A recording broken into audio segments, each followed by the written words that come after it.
여러분 안녕하십니까. 저는 오늘 오마이뉴스 한겨레 공동주관으로 열리는 서울시장 보궐선거 야권 후보 토론회 사회를 맡은 한겨레 성환용 기자입니다. 추첨에 따라 최규엽 민주노동당 후보, 그리고 박영선 민주당 후보, 박원순 시민 후보, 이렇게 세 분의 후보자를 모시고 90분 동안 생중계로 지금부터 인터넷 토론을 하겠습니다. 이 토론은 공직선거법 82조에 따라 언론사가 야권 후보자를 초청해서 열리는 것입니다. 범야권 단일 후보 경선과는 관련이 없다는 것을 밝혀두겠습니다. 앞으로 가능하다면 범여권 후보 토론회도 열도록 노력하겠습니다. 오늘 토론은 누리꾼들께서 트위터 그리고 인터넷 댓글을 통해서 참여하실 수 있습니다. 경선이 이제 막바지에 이르면서 세 분 후보자들께서 상당히 피곤하시고 긴장돼 있으실 텐데요. 오늘 토론회는 편안한 분위기에서 상대방을 배려해 가면서 토론을 이끌어 주셨으면 감사하겠습니다. 그럼 세 분의 후보자들이 인사말을 하시는 것으로 오늘 토론을 시작하겠습니다. 세 분의 인사말은 왜 내가 야권 단일 후보가 돼야 하는지 이것을 집중적으로 말씀을 해주시면 감사하겠습니다. 추첨 순서에 따라서 먼저 최규엽 민주노동당 후보부터 시작하겠습니다. 발언 시간은 2분씩 드리는 것으로 하겠습니다. 사랑하는 서울시민 여러분, 살림살이 팍팍한데 식사들은 잘하고 계십니까? 이번에 선거인단으로 추천되신 우리 자랑스럽고 깨어있는 서울시민 우리 배심원단 여러분, 감사하고 환영합니다. 그리고 부탁드리겠습니다. 대한민국은 재벌공화국입니다. 재벌들은 행복한데 우리 국민들 99%는 날로 불행해지고 있습니다. 비정규직 정리해고로 임금 깎아먹고 대형 슈퍼마켓으로 자영업자 고통을 주고 있고 불공정 관행으로 중소기업들을 고통에 빠뜨리고 있습니다. 거기에다가 부자 감세, 고환율 특혜로 재벌들은 살쪄가고 있는데 우리 국민들 대다수는 서민으로 중산층이 붕괴되고 있습니다. 가계부채로 신용불량자가 늘어나고 있고 노숙자도 늘어나고 있습니다. 대한민국 국민들 99%가 서민으로 되고 있습니다. 서울시도 마찬가지입니다. 서울 시민은 실업률이 제일 높습니다. 청년 실업률도 제일 높고 비정규직도 제일 많습니다. 빈부격차도 제일 높습니다. 서울 시민의 절대 다수를 차지하고 있는 서민들을 위해서 제가 이번에 출마했습니다. 제 자신이 서민입니다. 평생 서민들과 함께 서민들과 생사고락을 같이 하며 서민의 지혜와 힘을 가지고 저는 살아왔습니다. 가장 낮은 곳에서 마음을 비우고 서민 행복과 우리 조국 통일을 위해서 평생 바쳐왔습니다. 서민을 가장 잘 알고 서민을 가장 잘 이해하고 있는 제가 서울시장이 됐을 때 서민 행복 특별도시가 되지 않겠습니까? 저는 지난번 TV 토론 때도 지하철, 버스, 수도요금 동결 방안을 두 후보에 제시해가지고 합의를 이끌어냈습니다. 아마 한나라당을 이기는데 이게 큰 성과를 낼 것입니다. 저는 TV 토론에서도 서민사랑 실천했습니다. 금천구 서민이 사는 엘리베이터 없는 연립주택에 살고 있는 최규엽 서민행복특별도시 시장 반드시 만들어 주십시오. 네. 감사합니다. 네, 최규엽 후보님 감사합니다. 다음은 박영선 민주당 후보님 말씀을 듣겠습니다. 역시 발언 시간은 2분을 드리겠습니다. 사랑하는 서울시민 여러분, 연휴 잘 보내고 계시죠? 젊은이에게는 꿈과 용기를 주는 젊은 서울, 그리고 엄마 아빠에게는 행복을 주는 엄마 서울, 어르신에게는 감동과 효도를 드리는 감동 서울로서 서울의 변화와 희망을 이끌어갈 민주당의 서울시장 후보 박영선입니다. 내일이면 서울시장 야권 단일 후보 경선을 하는 날입니다. 6만여 명이 참여해 주셨습니다. 감사드립니다. 저도 선거인단에 채택이 돼서 투표하러 갑니다. 저는 10월 26일 이번 서울시장 선거의 키워드는 변화, 희망, 그리고 MB 심판이라고 말씀드립니다. 첫째, 10월 26일 서울시장 선거는 복지냐, 반복지냐로 서울의 미래를 결정합니다.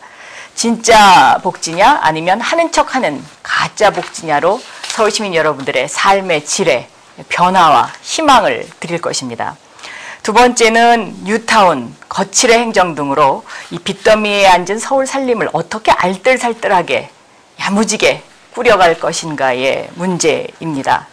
이 뉴타운은 요즘 갈등타운으로 바뀌고 있습니다. 이러한 갈등 서울을 행복서울로의 변화, 희망을 주는 선거입니다. 세 번째는 MB 낙하산 인사로 썩어가고 있는 서울시의 행정을 투명하게 만들어야 합니다. MB 심판과 관련해서는 이미 서울 시민의 54%가 동의하고 계시다는 여론조사도 나왔습니다. 이러한 MB 심판으로 서울 시민을 투명한 서울로 가꾸어갈 그런 변화가 10월 26일입니다. 끝으로 네 번째는 소통의 서울입니다.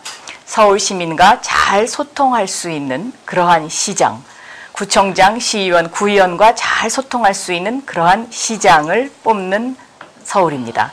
저는 MB 정권의 부정부패를 걷어내고 한나라당 시장 10년의 잘못을 바로잡고 그리고 따뜻한 정책으로 사람 중심의 서울특별시를 만들어 가도록 하겠습니다. 박영선을 꼭 도구로 써주십시오. 감사합니다. 네, 박영선 후보님 감사합니다. 박원순 시민 후보 말씀을 듣도록 하겠습니다. 역시 2분 시간 드리겠습니다. 네, 서울 시민 여러분 안녕하십니까? 박원순입니다. 지난 TV 토론 후에 배심원단 여러분이 54%가 가장 적합한 서울시장 후보로 저를 선택해 주셨습니다. 정말 감사드립니다. 저는 비록 어눌한 표현, 또 제대로 제 자신을 표현하지 못했지만 또 많은 분들이 제 진정성, 제 진실성을 믿어주셨다고 저는 생각합니다. 저는 사람을 온전히 평가하기 위해서는 또 그 사람의 정책을 제대로 평가하기 위해서는 그 사람이 살아온 이력, 그 삶의 자취를 이해하는 것으로부터 시작돼야 된다고 생각합니다. 많은 사람들은 말로 사는 사람도 있습니다. 훈수를 두는 사람도 있습니다. 총론으로 얘기하는 사람이 있습니다. 그러나 저는 늘 현장에서 대안을 만들어 왔습니다.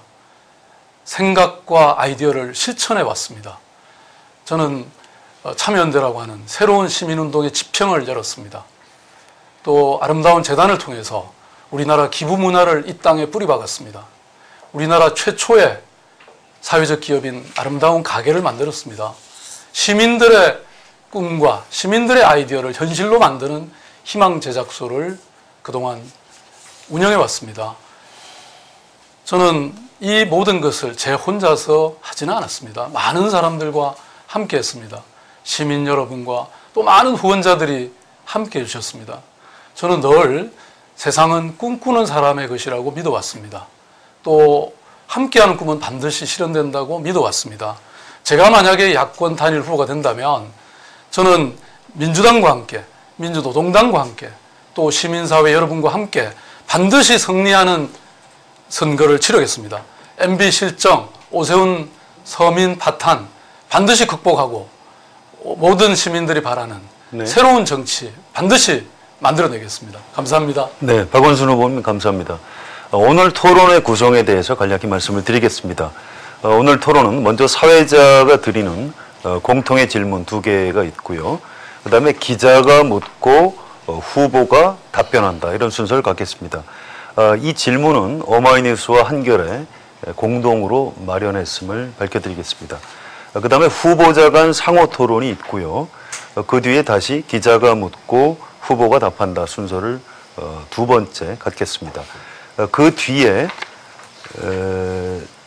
네티즌들께서, 누리꾼들께서 주시는 질문에 대한 답변을 해주시면 되고요. 그 다음에 마무리 말씀을 하는 것으로 오늘 토론을 정리하겠습니다. 첫 번째 토론을 시작하겠습니다.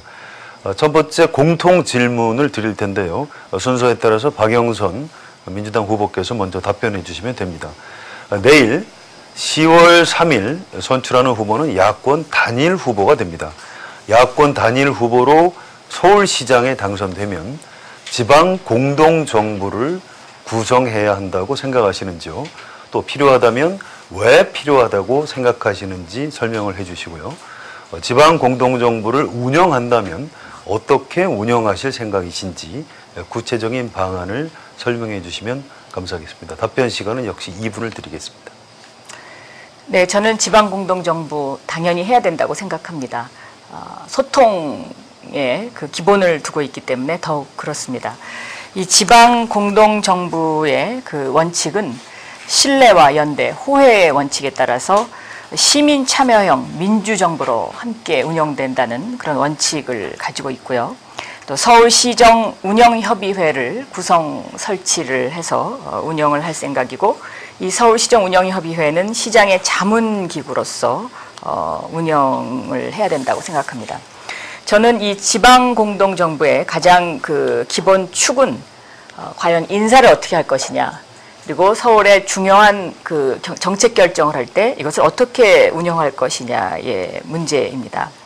이러한 그 공동운영정부는 이미 지금 경상남도라든가 충청북도, 인천시에서 잘 진행이 되고 있습니다.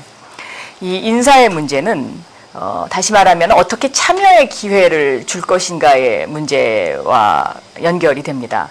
부시장이라든가 정무부시장이라든가 특별보좌관을 둘 수도 있고, 이것은 여러 가지 앞으로의 방안이 있을 수 있다고 생각합니다. 다음은 그 주요 결정 부분과 관련해서는 어떻게 제도적으로 이것을 운영할 것인가의 문제라고 생각됩니다. 예를 들면 지금 서울의 뉴타운 문제만 해도 수십 곳에 그 벌어져 있는 뉴타운의 갈등 부분을 어떻게 해결하느냐의 문제에 있어서 각자 동네에 처해진 위치에 따라서 그 해결 방법이 다르다고 보여집니다. 저는 이러한 것들을 해결함에 있어서 우리 민주노동당을 비롯한 야당과 또 시민단체, 그리고 시민의 대표들과 함께 이것을 잘 갈등조정위원회를 구성을 해서 소통의 그런 공동정부를 운영을 할 계획인데, 이 공동정부의 위원회의 대표적인 것으로는 세금감시단, 그리고 국민참여 예산제도 같은 것을 들 수 있겠습니다. 네, 감사합니다. 인사와 정책 결정을 중심으로 설명을 해주셨습니다. 박원순 시민 후보님께서 역시 2분 동안 설명을 해주시면 감사하겠습니다. 네, 저는 야권 단일 후보가 된다면 민주당 또 민주노동당 여러 야권 정당들과 시민사회가 함께 힘을 합쳐서 정말로 이 선거를 선거혁명으로 반드시 이기도록 하겠습니다.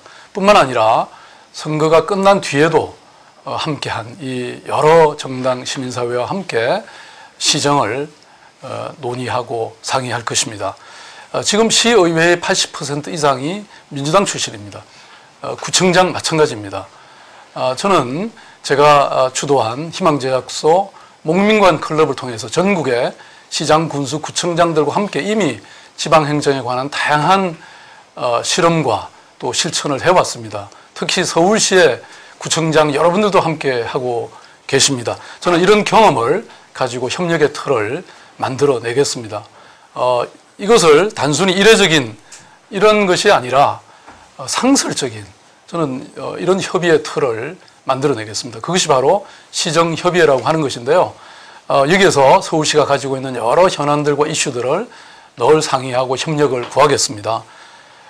저는 김두관 지사를 며칠 전에 제 고향을 방문하는 길에 뵙고 이 도정 협의를 해나가는 이런 협의 과정에 대해서 자세히 조언을 들었고, 앞으로 좀 더 실무적인 논의를 하면서 시정협의의 틀을 만들 생각입니다.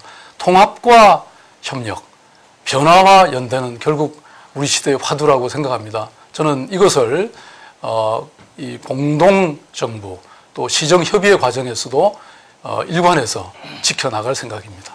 네, 감사합니다. 상설협의기구를 만들어서 시정협의를 해나가겠다, 이런 말씀을 해주셨습니다. 최규엽 민주노동당 후보께 여쭤보겠습니다. 네, 이번 서울시장 선거의 야권 진영의 연대와 협력은 어쨌든 지금까지 어느 때보다 서로 협력하고 서로 존중하면서 잘 되고 있는 편인 것 같습니다. 지난번 TV 토론 때도 한나라당이 이길 수 있는 귀중한 무기도 서로 합의하고 그랬는데, 어제까지 정책 협의도 거의 다 마친 것 같은데, 어쨌든 서울 시정운영위원회를 같이 하기로 그렇게 합의를 봤고요. 지금 문제는 실제 지난번 지방선거 때 서울시의 한 10여 개 자치구에서 지방 공동정부를 운영을 했었는데 잘 안 되고 있습니다. 지금 우리 후보님들이 말씀했지만 경상남도, 성남 이 정도가 좀 잘 되고 있는 것 같은데요. 잘 안 되고 있는 이유가 보면 정책과 가치에 있어서 토론과 합의가 좀 부족했던 것 같아요. 해놓고도 뭘 했는지도 모르고 이런 적도 있었잖아요. 한유 FTA. 그래서 내가 볼 때는 좀 더 충분히 하고 더 토론하고 더 중요한 건 뭐니 너무 이게 추상적이고 방향만 얘기하지 말고 구체적으로 좀 적시했으면 좋겠어요. 지금까지 아주 잘 되고 있습니다. 예를 들어서 비정규직 문제나 노정위원회 문제, 심지어 오늘은 해고자 복지 문제까지 합의했다는 얘기를 듣고 우리 두 후보님께 감사드립니다. 잘 될 것 같아요. 근데 더 나아가서 정무부시장 산하에 이 협력관을 두어가지고 실제 시정위원회를 밑받침할 수 있는 그런 기구들을 두는 문제, 그다음에 전반적으로 이 정무 제2부시장 밑에다가 주거 안정 이런 뭐 직속기구를 두는 문제, 갈등 조정위원회를 두는 문제, 이런 부분들에서 좀 구체적으로 좀 더 시정 운영위원회를 구체적으로 일을 해나갈 수 있는 그런 기구 설치 문제에 대해서 합의가 됐으면 좋겠다. 마지막으로 제 꿈은 이 진보 진영도 이게 논쟁을 너무 많이 하고 그러는데 저는 한나라당까지 포함해가지고 2, 3년 토론해가지고 합의로 결정할 수 있는 기구 꼭 만들고 싶습니다. 네, 기구 말씀을 집중적으로 해주셨습니다. 자, 두 번째 질문을 드리겠습니다. 이번에는 순서에 따라서 박원순 후보께서 먼저 답변해 주시면 됩니다.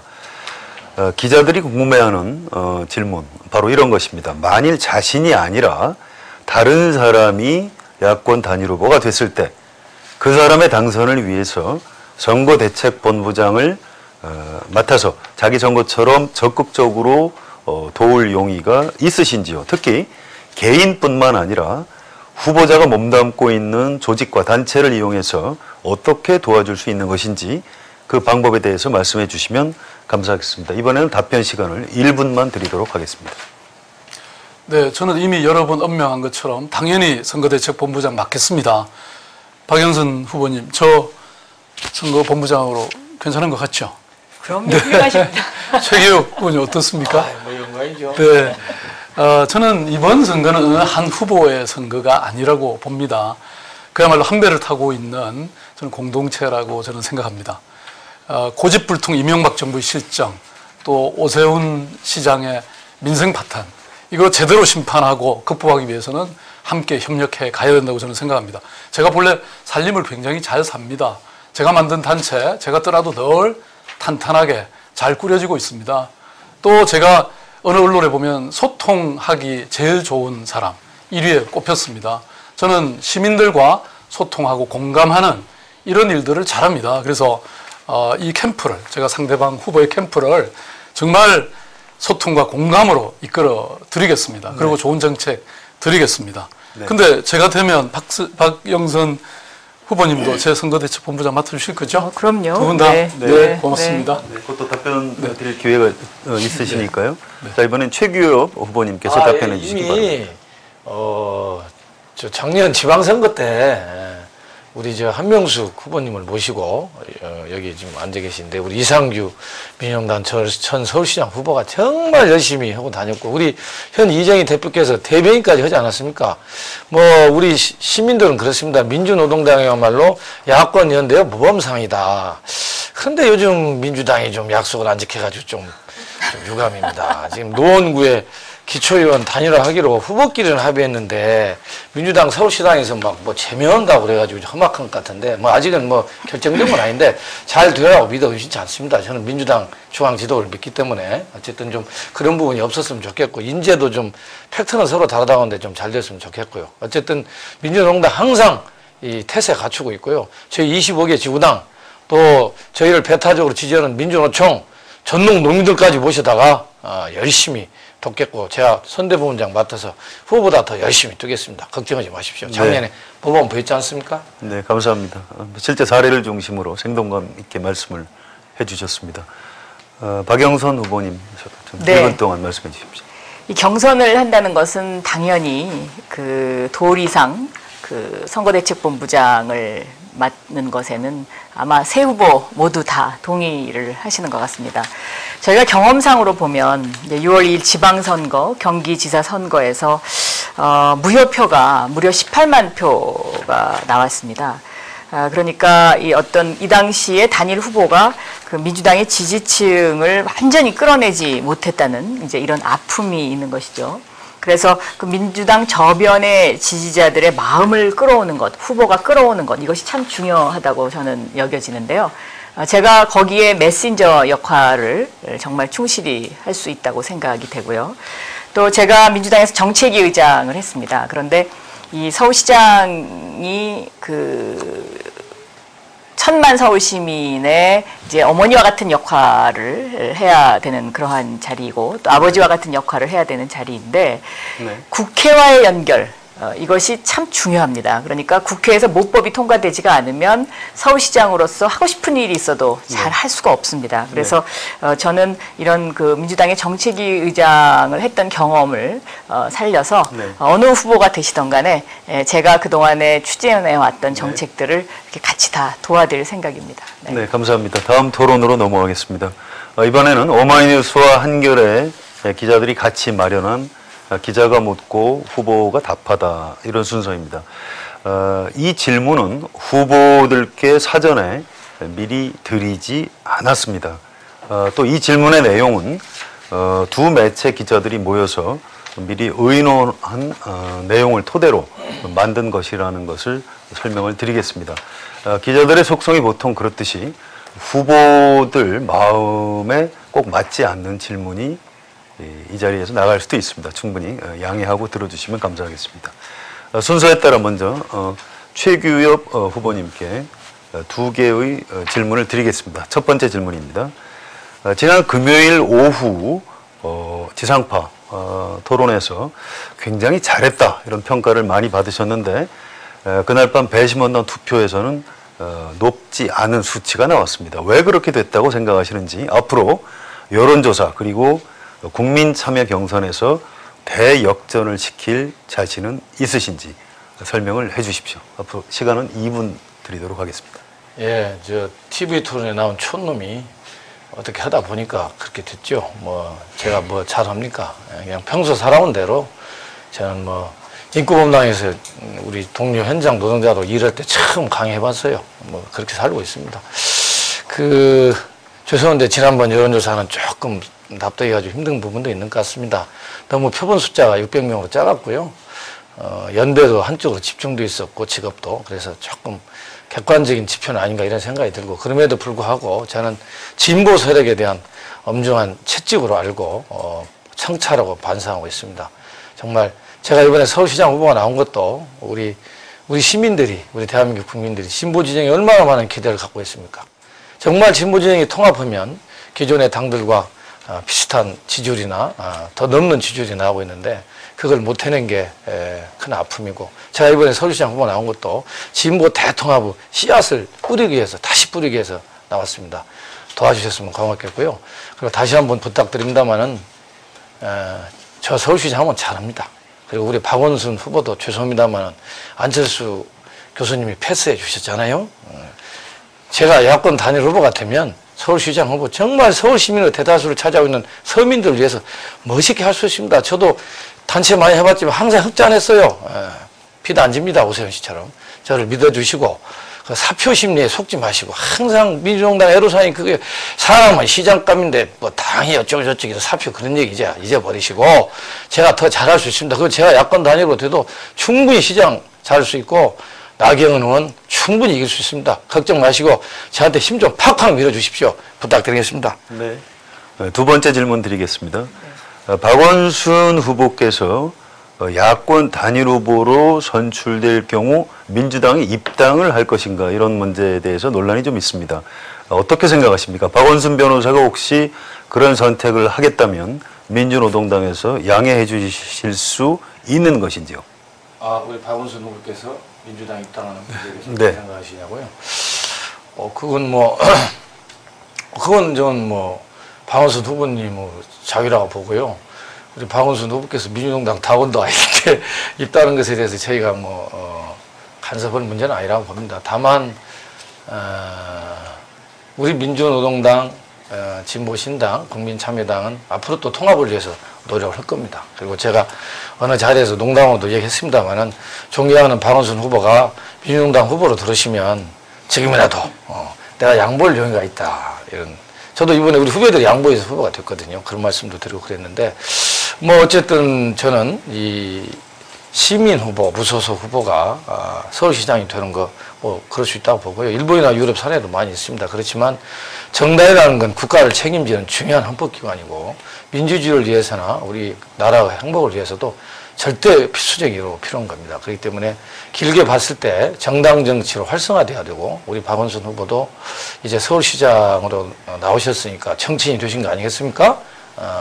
어느 때인가는 정당을 선택하시는 게 본인을 위해서나 나라를 위해서도 좋은 일이라고 생각하고 어쨌든 안철수 교수에 대한 국민들 기대 저도 정치인 한 사람으로서 비록 힘은 아주 약한 정당이지만 많이 성찰하고 있습니다. 제가 항상 하는 얘기지만 정말 대한민국에는 서민을 위한 정치인, 서민을 위한 진정한 정당이 국민들 앞에 감동받는 정치를 못했습니다.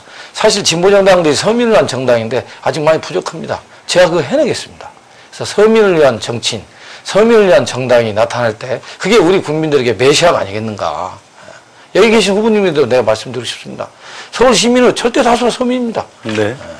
그래서 어쨌든 이 박원순 후보께서 민주당 들어가고 안 들어가는 문제는 자유시지만 잘 판단하셔서 진보 태통합의 길에 같이 했으면 좋겠다 부탁드리고 싶습니다. 네, 감사합니다. 다음은 박영선 민주당 후보께 두 가지 질문을 드리겠습니다. 역시 답변 시간은 2분씩입니다. 첫 번째 질문입니다. 제1야당 민주당 후보임에도 불구하고 그동안의 각종 여론조사에서 박원순 후보에 비해서 상대적으로 지지율이 좀 낮은 것으로 나타나고 있습니다. 상식적으로 좀 납득하기가 어려운 현상인데요. 과연 민주당의 문제가 무엇이라고 생각하시는지 설명을 해주시면 감사하겠습니다. 우선 이제 그 지지율 문제와 관련을 해서는요. 제가 출마 선언을 한 것이 9월 15일이고요.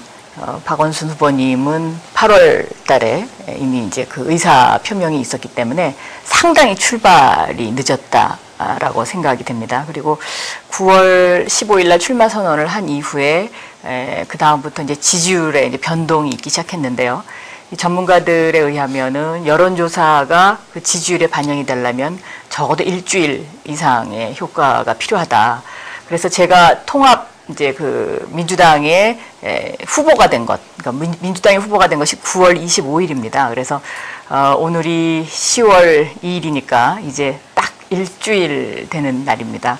그래서 민주당 입장에서는 이 시간과 관련된 부분에서 좀 아쉬움이 있습니다. 좀 더 늦게 경선을 했거나 여론조사를 했으면 지지율에 뚜렷한 변화를 가져올 수 있지 않았겠느냐 하는 부분이죠. 그러니까 어제 나온 여론조사를 보면 박원순 후보와 저의 격차가 3.7%, 그러니까 오차 범위 안으로 지금 이제 급격하게 좁혀지고 있는 현상이 이것을 말해주고 있다고 봅니다. 저는 민주당의 지지율과 또 민주당 후보와 요즘 이제 이게 이런저런 분리해서 생각하시는 분들도 있고 또 함께 생각하시는 분들도 있다는 말씀을 들었는데, 민주당의 그 당 지지율이 생각보다 저조한 것은, 안철수 현상에서 보던 것처럼 요즘 젊은이들이 무엇이 되고 싶다. 그러니까 그 워너비 현상이라고 이제 흔히들 이야기하지 않습니까?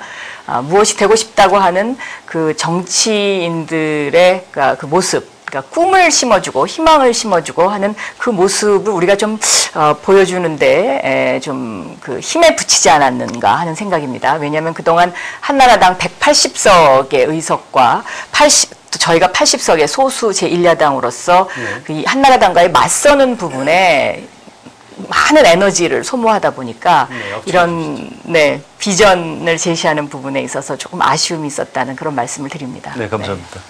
두 번째 질문을 드리겠는데요. 이 가족에 관한 질문입니다. 네. 물론 사생활이 있으시기 때문에 좀 억울하다 이렇게 생각하실 수도 있지만 공인이시고 또 앞으로 본선에 나가게 되시면 이 문제가 다시 쟁점이 될 것으로 예상이 되기 때문에 질문을 드리겠습니다. 네. 남편 되시는 분께서 지난 6월에 한국 국적을 취득한 것으로 보도가 되고 있고 네. 그 사연에 대해서 궁금해하는 사람들이 여전히 좀 남아 있습니다. 자세히 설명을 해주시면 감사하겠고요. 국회의원도 공인이지만 서울시장을 하게 되면 가족들까지 언론에 노출되는 경우가 지금보다 더 잦아질 텐데 서울시장 출마 결심을 하시면서 가족들한테 양해를 충분히 구하셨는지도 궁금합니다. 네. 답변해 주십시오. 제 애기 아빠, 그러니까 남편은 아버지를 따라서 미국에 이민 간 가정의 사람이었고요. 제가 1995년도에 LA 특파원 시절에 미국에 갔을 때 그 당시에 결혼을 했었습니다. 그래서 저희 애기 아빠가 그 미국 시민권을 갖게 된 것은 본인의 의사와 무관하게 이제 자동적으로 이제 시민권을 갖게 된 것이고요. 국적을 취득한 것은 6월이고 그 후에 이제 미국 국적을 포기했습니다. 그렇기 때문에 지금 현재로서는 한국 국적의 소유자라는 말씀을 다시 한번 드립니다. 서울시장에 출마하는 부분과 관련해서 가족들의 반대가 많이 심했습니다. 특히 저희 애기 아빠 같은 경우에는 BBK 뭐 이런 등등으로 인해서 지금 일본에서 근무를 하고 있기 때문에 충분히 와서 도와주지 못하는 상태에서 시장 출마하는 것이 본인으로서는 참 마음이 편치 않다라는 입장이었고요. 저희 어머니가 특히 반대를 많이 하셨습니다. 80이 넘으셨는데 제가 집에 이제 딸이 하나입니다. 딸 하나 낳았더니 평생 동안 걱정만 해야 되고 뒷바라지만 해야 되고 이런 생활에서 좀 이제는 벗어나 보고 싶다는 것이 저희 어머니의 소망이시기도 했습니다. 그러나 요즘은 그 매일 아침에 이렇게 찹쌀 떡을 이렇게 조금씩 해서 그 갖다 주시고 많이 도와주십니다. 네. 네, 감사합니다. 네. 이번에는 박원순 시민 후보께 역시 두 가지 질문을 드리겠습니다. 첫 번째 질문입니다. 오늘 낮에 대통령실장을 맡고 계신 임태희 실장께서 기자들하고 만나서 간담회를 했는데요. 대기업의 시민단체에 대한 기부금 지원과 관련해서 이런 말을 했습니다. 나눔의 차원에서 순수하게 줬다고 하지만 혹여라도 순수한 나눔의 차원이 아니라면 굉장히 문제가 될 수 있다. 이렇게 말을 했습니다. 야권 단일 후보가 돼도 이 문제를 다시 여당에서 집중적으로 물고 늘어질 가능성이 높은 것 같은데요. 자, 어떻게 방어할 생각이십니까? 네, 그 대통령 비서실장이 그런 언급을 했다면 저는 그거야말로 상당히 심각한 문제라고 생각합니다. 왜냐하면 그것은 선거의 중립을 지켜야 될 공무원의 신분으로서 선거에 개입한 것이라고 저는 생각합니다. 뿐만 아니라 저는 그동안 제가 벌려왔던 이런 재벌 개혁 운동에 대한 아주 심각한 오해가 그 안에 있다고 저는 생각을 하는데요. 저는 재벌 개혁이라고 하는 이 과제에 제 나름대로 많은 삶의 부분을 통해서 제가 바쳐왔다고 저는 생각합니다. 제가 참여연대 시대의 박원순은 재벌 개혁의 선봉에 섰습니다. 동시에 또 아름다운 재단의 박원순은 재벌과 대기업을 사회 공헌으로 유도하고 견인하는 그런 일을 했습니다. 재벌 개혁에는 제가 보기엔 두 가지가 저는 있다고 생각하는데요. 부패와 비리를 감시하고 견제하고 또 그것을 고치는 일이 있다고 생각합니다. 동시에 기업이 가진 자원을 어떻게 하면 사회에 제대로 쓸 수 있게 할까? 저는 그런 측면이 또 있다고 생각합니다. 참여연대로서는 첫 번째 과제를 진행했던 것이고 아름다운 재단은 재벌을 바꾸는 두 번째 과제를 저는 실현했다고 봅니다. 이 두 가지는 분명히 분리되어 있고 또 저는 단계별로 이 사업을 추진해 왔습니다. 이것은 국회의원이 개인적으로 정치 자금을 받는 것과는 완전히 다른 것입니다. 저는 그 돈의 이 기부 행위와 또 그것의 사용에 있어서 한 줌 의혹도 없었고 지금 이 문제를 제기하는 사람들도 전부 지금 인터넷 웹페이지에 올라가 있는 저희들이 투명하게 공개한 장부에 의해서 문제 제기를 하고 있습니다. 오죽하면 저희들이 오죽 자신이 있으면 그렇게 모든 장부조차 내놓겠습니까? 저는 네, 그동안 아름다운 재단이나 참여연대 모든 활동을 통해서 가장 투명한 그런 활동을 저는 해왔다고 생각합니다. 네, 두 번째 질문 드리겠습니다. 내일 야권 단일 후보가 된다면 가정법입니다. 10월 6일과 7일 후보 등록이 있는데요. 그 전에 민주당에 입당할 가능성은 있는 것인지 말씀해 주시고요. 입당을 혹시 어떤 조건이 필요하다고 생각하시면 그 조건이 무엇인지 말씀을 해 주시고요. 또 후보 등록 이후에 10월 26일 선거일 이전 또는 그 이후 민주당에 입당할 생각은 있는 것인지 없는 것인지 자세히 설명을 해 주시면 감사하겠습니다. 네, 저는 지금 가장 중요한 것은 어떻게 하면 야권이 모두 힘을 합쳐서 하나의 드림팀을 만들어내는가 이런 점에 있다고 저는 생각합니다. 이 경선을 통해서 뽑히는 후보는 야권 단일 후보입니다. 다시 말씀드리면 민주당의 후보이면서 민주노동당의 후보이면서 또 동시에 다른 정당들, 시민사회의 후보라고 저는 생각합니다. 저는 그동안 정말 아름다운 경선을 제가 하겠다고 결의를 말씀드렸고 또 약간은 저희들에게 불리하지만 그 경선 룰도 다 받아들였습니다. 그 약속을 지켜왔습니다. 제가 만약에 통합 후보가 된다면 민주당을 포함해서 여러 정당들과 또 함께 해주신 시민사회 여러분과 충분히 상의해서 이 문제를 고민해서 말씀드리겠습니다. 다만 저는 이 과정에서 정말 우리 시민들의 새로운 정치에 대한 열망을 저는 확인했습니다. 말하자면 안철수 씨 같은 경우도 이분이 반 MB, 반 한나라당을 분명히 천명하면서도 저는 민주당에 이분을 견인할 수 있는 그런 여건이 지금 되지 않는다고 생각합니다. 통합과 변화는 정말 지금 현재 모든 정치 세력에게 반드시 필요한 화두라고 저는 생각합니다. 그런 측면에서 저는 이번 서울시장 선거를 통해서 오히려 저는 혁신과 통합 또 변화를 만들어내는 이런 과정을 시민들에게 보여드리고 그것을 통해서 이런 민주당의 더 큰 민주당, 더 큰 통합정당으로서의 자리매김을 한다면 저는 기꺼이 그 일원이 되겠습니다. 네, 감사합니다. 다음 토론 순서로 넘어가도록 하겠습니다. 이번에는 후보자 간 맞짱 토론 시간입니다. 상대 후보에 대해 궁금한 점을 물어보고 답변을 들으시면 되는데요. 주도권 토론이라고 인식을 하면 되겠습니다. 순서는 추첨 순서에 따라서 박영선 후보 먼저 하시고요. 그 다음에 박원순 후보, 그 다음에 최규엽 후보 이런 순서로 하시면 되는데요. 한 분에게 3번 질문을 드릴 기회를 질문할 수 있는 기회를 드리겠습니다. 대신 너무 한 후보에게만 질문을 집중하시는 것은 곤란하고요. 배분을 해주시면 감사하겠습니다. 질문 하나에 질문에는 2분을 넘지 않도록 노력을 해주시고요. 답변을 1분 이상 할 수 있도록 배려해 주시면 감사하겠습니다. 질문 하나에 3분 정도에서 사용하실 수 있는 시간은 9분씩이 되겠습니다. 먼저 박영선 후보께서 시작을 해주시기 바랍니다. 네. 먼저 최규호 후보님께 질문 드리겠습니다. 지난번 토론에서 1분간 답변 못 하셨다고 굉장히 애석해 하셔서 오늘은 답변 기회를 충분히 드리도록 하겠습니다. 최규호 후보님 이 양력을 보니까요. 1997년도에 민주노동당 전신인 국민승리당의 민승 20일. 네, 20일 여기에 권영길 대통령 후보 선대본 정책위 의장을 하셨고요. 또 2000년도에도 민주노동당 초대 정책위원장을 하셨어요. 이 정책통이십니다. 저도 정책위원장을 해서 굉장히 반가운데요.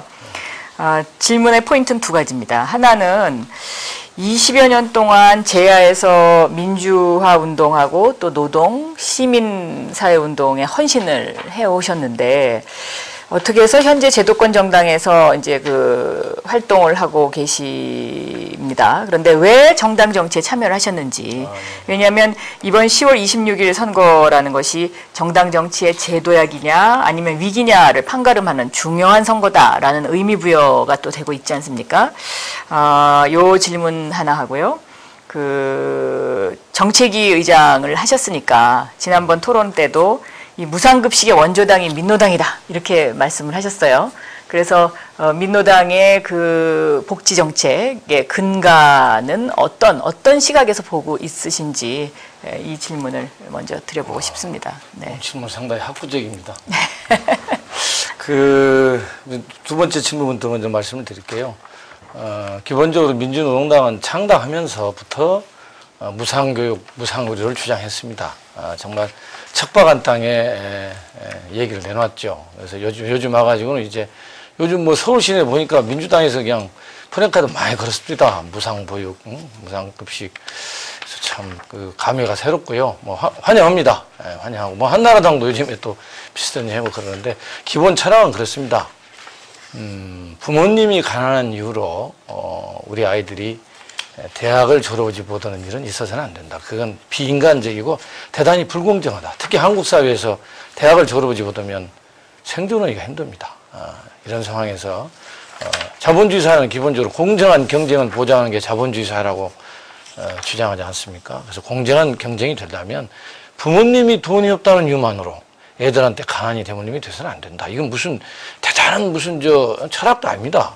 자본주의 사회의 공정한 룰에서 나오는 너무 상식적인 주장이라고 생각하고 무상 의료도 마찬가지죠.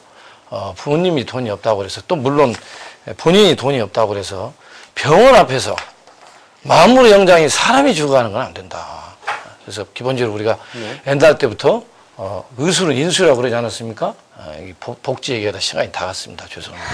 여기까지 마치겠습니다. 네, 감사합니다. 네, 죄송합니다. 더 답변 시간을 더 드리겠습니다. 예, 네, 그렇게 하시죠. 네. 저는 이제 사실은 민주주의 민족 통일 전국연합 정책위원장을 5년 했었습니다. 제가 그걸 하면서 느꼈던 게 뭔가니 정당 정치를 하지 않고는 국민들에게 책임을 질 수 없다. 또 정당 정치를 하지 않고는 국민들의 여론을 제대로 알 수가 없다. 이런 두 가지 이유가 제가 정당을 만들었던 가장 중요한 이유입니다. 그렇기 때문에 그래서 헌법에서도 이 정당을 헌법기관으로 이렇게 규정하고 있습니다. 이런 면에서도 꼽을 때 저는 시민운동 하시는 분들도 책임있게 정당을 좀 하셨으면 좋겠고 제가 옛날부터 제 지론입니다. 우리 시민운동 하시는 분들에게 조금 죄송한데 우리나라 시민단체는 조금 전문성을 중심으로 가고 이 거대 복합적인 이런 시민단체들은 물론 군사 독재 정권의 산물이긴 합니다만은 정당에 오셔서 책임있게 하시는 게 정당 정치 발전과 시민운동 발전에도 도움이 된다. 강조드리고 싶습니다. 두 번째 제 지론입니다. 두 네. 번째 질문 넘어가 주시죠. 네, 이번에는 박원순 후보님께 질문을 드립니다. 지난번에 이제 그 라디오에 출연하셔서요. 저의 대표적인 공약인 서울 젊은이 펀드 1조 원, 이것에 대해서 좀 비판적인 말씀을 하셨는데, 이렇게 말씀하셨어요. 벤처 열풍이 IMF 사태 이후에 거품이 됐다는 사실에 대해서 냉정한 분석이 있어야 된다. 이제 이렇게 지적을 하셨어요. 근데 저는 이렇게 생각합니다. 벤처라는 것은 그 실패를 인정을 해주고 다시 패자 부활전을 가지고 갈 수 있어야 된다. 왜냐하면 이익만을 쫓는 것은 민간 자본이 하는 일이고요. 이렇게 서울시가 이 젊은이 펀드에 공동 투자를 해주겠다는 것은 우리 젊은이들에게 좀 더 기회와 용기를 주자는 그런 메시지가 굉장히 강한 것이거든요. 다시 말하면 공공 부분에서 이를 뒷받침을 해줘야 우리 젊은이들이 좀 마음 놓고 어떤 창의적인 아이디어를 세계화할 수 있지 않겠느냐. 이제 이런 시각에서 제가 이 젊은이 펀드에 관한 이제 공약을 낸 것인데요. 그 비판에 관해서 답변을 해주시고요. 또 두 번째는 지금 우리나라의 그 이제 보편적 복지에 있어서 무상급식 다음에 제일 중요한 것이 무상보육 문제입니다. 그런데 이것이 단순하게 돈만 줘가지고 해결되는 일은 아닙니다. 저는 어떤 보관을 가지고 있냐면 주식회사 엄마교실과 같은 사회적 기업처럼 주식회사 엄마보육, 그래서 엄마가 보육사 자격증을 서울시가 부여를 해서 내 아이를 키우면서 주변에 있는 아이도 함께 돌봐주는 이런 정서적으로 안정을 가져다 줄 수 있는 정책이 필요하다는 것이죠. 그래서 박원순 후보님의 보육 정책은 어떠한 것이 핵심인지 이것을 좀 답변을 듣고 싶습니다. 네. 저는 우선 그 서울 젊은이 펀드의 경우에는 사실 뭐 기본적으로는 저도 똑같은 생각을 하고 있거든요. 제가 이 사회적 투자 기금을 만들겠다는 것이 사실 어찌 보면 유사한 것인데 저는 그 펀드를 만드는 것이 중요한 게 아니라 그것을 제대로 정말 좋은 꿈을 갖고 있고 어떤 비즈니스의 아이디어를 갖고 있는 이런 젊은이들에게 제대로 융자가 돼야 된다는 것 하고요. 또 하나는 돈을 빌려주는 것만으로는 굉장히 부족합니다. 그래서 투자의 개념이거든요. 융자가 아니고. 네. 예. 융자라는 것이 결국 투자의 개념이죠. 아니, 그러니까 융자와 투자는 좀 다릅니다. 네. 융자는 이자를 받는 것이고 투자는 제가 서울시가 49를 되고 네, 뭐 그 엄밀히 예. 그렇게 말씀하시면 네. 그렇게 하실 수 있는데요. 네. 어쨌든 제가 이 희망제약소의 소기업 발전소를 통해서 실제로 소기업을 지원해 본 사례가 있습니다. 또 지난번에 말씀드린 것 같이 그 아름다운 재단을 통해서 그 홀로 사는 홀어머니 부모님들을 이렇게 창업을 하게 한 그런 경험도 있습니다. 그런 걸 통해서 보면 정말 단순히 돈을 투자하거나 지원해 주는 것에 그치지 않고 이것을 어떻게 하면 실질적으로 컨설팅이라든지 경영 지식을 제대로 해줄 수 있는가 이런 것이 중요하더라고요. 그래서 저는 중간 지원 기관을 만들어야 된다고 보고 심지어는 그렇게 해서 만들어지는 상품이나 서비스를 제대로 많은 사람들이 사줄 수 있도록 하는 그런 유통기관이 너무나 절박하다는 생각을 했습니다. 그래서 저는 이 두 가지가 함께 가야 이것이 성공할 수 있다 이렇게 본 것이죠. 네, 두 번째 답변은 어떻게 하시겠습니까? 아까 첫 번째 질문에서 시간을 좀 많이 쓰셔서요. 세 번째 질문 답변은 어차피 1분 30초로 좀 줄이셔야 할 입장입니다. 세 번째 질문을 포기하시면 무상 보육에 대한 답변을 좀 듣고 추가 질문 주실 수 있습니다. 간략하게 30초만 답변해 주시고요. 네. 제가 또 질문 저는 드리겠습니다. 말씀하신 것 같이 네. 보편적 복지, 특히 민주당이 주장해온 보편적 복지 적극 지지하고요. 그리고 그것은 무상 교육만이 아니라 무상 보육 당연히 가야 된다고 생각합니다. 네, 문제는 어떻게 하실 거냐. 그러니까 말씀하신 것 같이 사회적 기업은 제가 전문이거든요. 그래서 저는 이런 복지 영역이 그냥 소모적으로 돈이 지원되는 것이 아니라 그것을 통해서 새로운 일자리가 만들어지고 새로운 기업이 탄생해야 그러니까 된다고 제 질문은 보거든요. 무상 보육을 하시는데 이것을 어떤 형태의 제도적 시스템을 도입하실 거냐. 그러니까 종류가 여러 가지가 있거든요. 무상 보육을 할 수 있는 아니, 그 뭐 핵심이 무엇인지. 지금 공공 그 보육 시설들이 이미 지금 만들어지고 있잖아요. 근데 이게 너무 부족하죠. 그래서 이것을 기다리다 지쳐서 거의 뭐 1년을 기다려야 되는 이런 분들도 계시니까 저는 이런 공공성, 보육의 공공성을 굉장히 확대해야 된다고 생각하고 그래서 공공 보육 시설을 훨씬 더 많이 만들어야 된다고 생각합니다. 그리고 네, 여기에 알겠습니다. 이런 교육을 담당하는, 보육을 담당하는 전문가들의 육성도 굉장히 필요하다고 저는 생각하고요. 이런 것들이 그냥 일방적인 서울시의 재정으로 투입되는 것이 아니라 그야말로 이런 사회적 기업의 형태로 만들어질 수 있다고 생각합니다. 네, 네. 박영선 후보 세 번째 질문은 아주 짧게 해주시면 감사하겠습니다. 지금 사회적 기업도 1호라고 말씀하시고 지난번에 미소금융 이야기도 하셨고 또 강남북 균형 발전의 공동세 문제도 지적을 하셨습니다. 그런데 이런 것들이 다 국회에서 저희 이제 그 열린우리당 시절이나 민주당 시절에 통과된 그 기본적인 법에 의해서 이제 하실 수 있었던 것이거든요. 근데 서울시장이 되려면 이 국회와의 어떤 조정 갈등 문제가 굉장히 중요합니다. 메신저로서. 이것을 어떻게 끌고 나가시겠습니까? 박영선 후보님 너무 좋은 말씀해 주셨는데요. 저는 비록 그 희망제작소라고 하는 비영리 단체이지만 시민들의 정말 좋은 아이디어들이 그것이 법률의 제정이나 개정으로 반드시 이루어져야 될 것들이 정말 많더라고요. 그래서 제가 국회 여야 의원님들을 한 40여 분 초청을 해서 호민관 클럽이라는 걸 만들었습니다. 그래서 거기 멤버인데. 네, 글쎄요. 그렇게 해주셨죠. 별로 그렇게 그게 아니, 아이디어를 저희들이 많이 냈는데 의원님들이 너무 바쁘신 것 같아요. 역할을 많이 못하지 않아서. 네, 그래서 뭐 죄송합니다. 정말 말씀하신 것 같이 서울시만으로 해결되지 않는 많은 문제들이 있습니다. 법률을 제정한다든지 중앙정부 협력 사안이 있는데 이런 것들은 서울시장이 되면 당연히 저는 여야를 막론하고 이런 문제에 대해서 설득하고 또 합의를 이끌어내서 서울 시민들을 위해서 기꺼이 국회와 또 중앙정부와 협력을 유도할 생각입니다. 알겠습니다. 네, 감사합니다. 네, 수고하셨습니다. 이번엔 박원순 후보께 세 가지 질문을 할 수 있는 기회를 드리겠습니다. 시간 조정을 좀 잘 해주시면 감사하겠습니다. 네. 시죠. 우선 저도 그러면 최규엽 후보님께 먼저 질문을 드리겠습니다. 네. 지금 그 우리나라 비정규직 문제, 특히 서울시에서의 비정규직 문제는 세 가지 저는 관점에서 봐야 된다고 생각합니다. 첫째는 서울시 안에 비정규직, 이것을 어떻게 특히 상시 업무 담당하는 분들을 정규직화할 것인가, 이런 문제가 하나 있고, 그 다음 두 번째 문제는 이런 비합리적인 외주를 통해서 지금 비정규직이 많이 생산되고 있는데 이것을 어떻게 정규직으로 전환할 것인가 하는 또 문제가 있고요. 세 번째는 일반 민간 기업에서 이루어지고 있는 이런 비정규직을 어떻게 서울시가 그 힘을 행사해서 유도해낼 것인가, 견인해낼 것인가, 이게 문제라고 생각하는데요.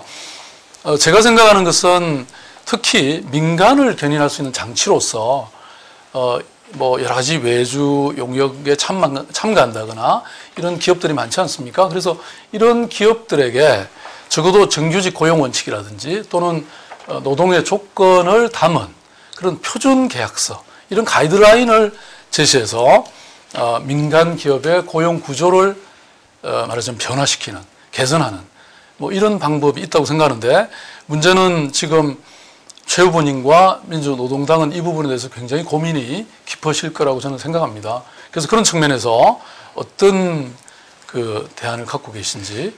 예, 아주 좋은 질문 해주셔서 고맙습니다. 지금 서울시 산하 기관들 보면 직영하지 않고 유탁에 서는 게 너무 많아요. 특히 그 유생 우리들 그 가장 어려운 부분을 제기해 주신 분들 있잖아요. 유생 사라고 그러나. 그리고 또 도로 관리하시는 분들. 제가 보니까 서울시에 1년에, 아니, 한 달에 한두 분씩 도로 관리하시는 분들이 돌아가시더라고요. 이런 부분들이 다 유탁계약으로 되어 있고요. 저는 직영해야 된다고 봅니다. 책임있게 해야 된다고 보고요. 물론 서울시와 서울시 산하 공기업들 비정규직 정규직 하는 부분 저희들이 울산 북구청이나 인천 남동구청에서 해보니까 쉬운 일이 아니에요. 시간이 좀 걸립니다. 예산도 필요하고. 그리고 또 하나 중요한 건 저희 민주노동당은 처음에 비정규직 정규직화 주장하고 여러 가지 노동자들 입장에서 주장을 했는데, 저희들이 연구를 해보니까 대한민국 일자리 90%를 중소기업이 담당하고 있어요. 우리 재벌 대기업들은 오히려 일자리가 줄어들고 해외에다만 일자리 만들어 놓고 있고, 그래서 제가 재벌들은 대한민국 국민을 위한 재벌이 아니라고 자꾸 그러는 건데, 그래서 대한민국의 이 비정규직 문제를 해결하려면 저는 중소기업 문제를 해결해야 된다. 그런 면에서 박원순 후보님이 그런 계약제에서 일반 그런 원칙을 정하자는 게 대찬성입니다. 네, 좋습니다. 그럼 두 번째 질문. 네, 박영선 후보님께 묻겠습니다. 저는 지난 TV 토론에서 그 노무현 대통령이 권한을 남용했다.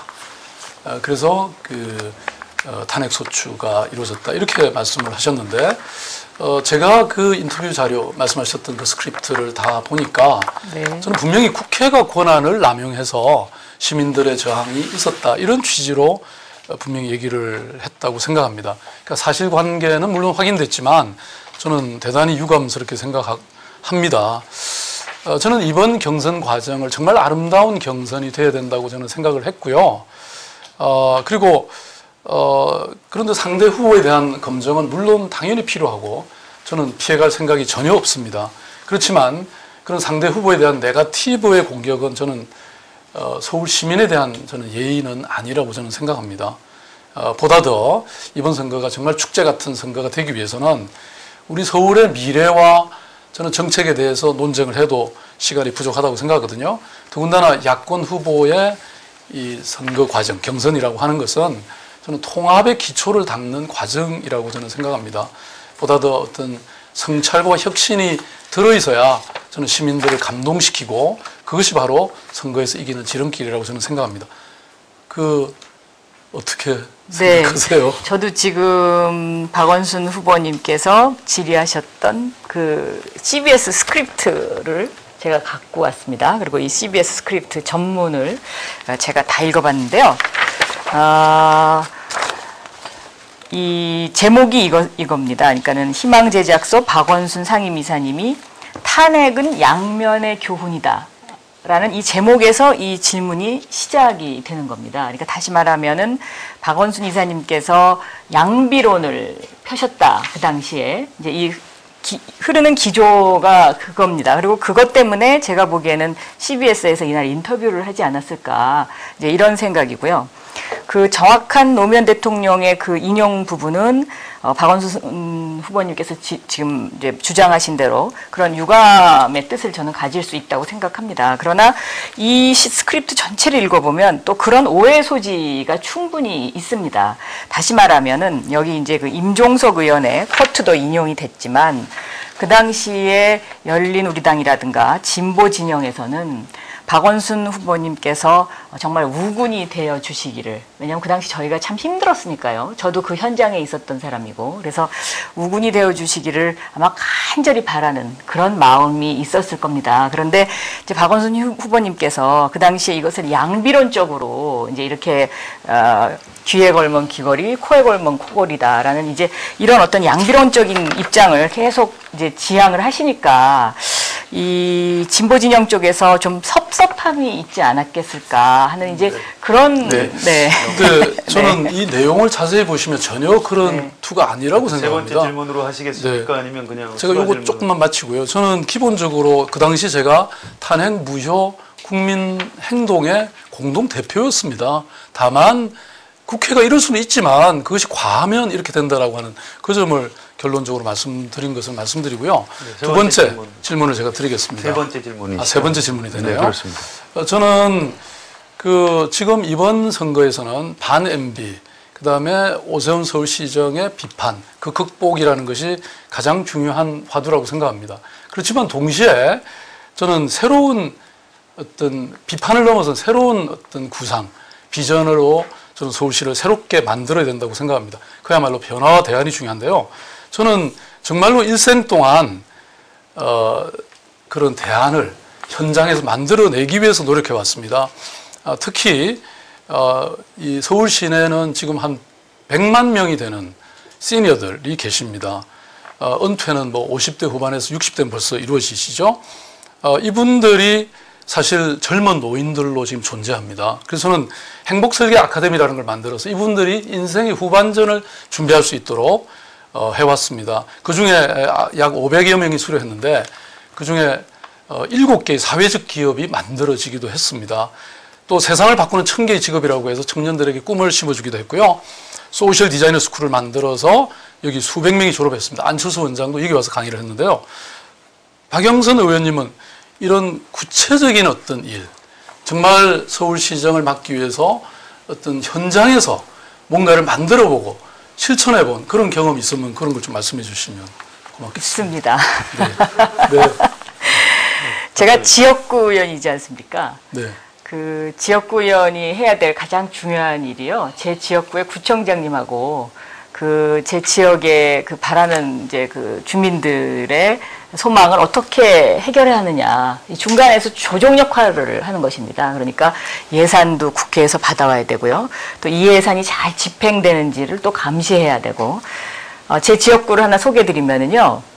첫째, 제 지역구에는 노인 실버 택배라는 것이 있습니다. 그러니까 저희 참여정부 시절에 만들었던 사회적 기업의 그 법에 의해서 기초하는 박원순 변호사님이 계속 주장하고 계시는 그런 사회적 기업이 지금 안 알려진 곳들이 굉장히 많이 있습니다. 그런데 이 노인 실버 택배가 저희 구로시장에 한 자리를 마련을 해드려서 그 젊은 어르신들이 요즘 열심히 그 택배를 하고 계십니다. 아주 즐겁게 그 일을 하고 계시고요. 또 하나는 노숙자 문제를 해결해야 합니다. 그런데 제가 우리 구청장님하고 같이 의논을 해가지고 이 노숙자분들을 위한 축구단을 만들었습니다. 그러니까 이 노숙자분들이 이 뭐랄까 그 생활 습관 때문에 그러신지 이 목욕하시는 걸 좀 싫어하시더라고요. 그래서 구청장님하고 같이 이 그 노숙자분들을 위한 축구단을 만들어서 이분들이 축구를 열심히 하십니다. 그리고 그 다음에 이제 목욕을 깨끗이 하시고 그러고서 이제 식사를 하시고 이렇게 해서 생활을 지금 바꿔가는 재미있는 일들을 굉장히 많이 하고 있습니다. 네, 예. 좋은 일을 하셨네요. 네. 네, 감사합니다. 상호 토론 시간을 좀 더 충분히 드리면 좋겠지만 어차피 토론이라는 게 시간의 한계가 있습니다. 또 좋은 기회를 서로 갖고 의견을 충분히 참 나눴으면 좋겠다 이런 생각을 할 수밖에 없게 됩니다. 다음 토론 순서로 넘어가겠습니다. 다시 한번 기자가 묻고 후보자가 답변한다 이런 시간인데요. 제 질문. 죄송합니다.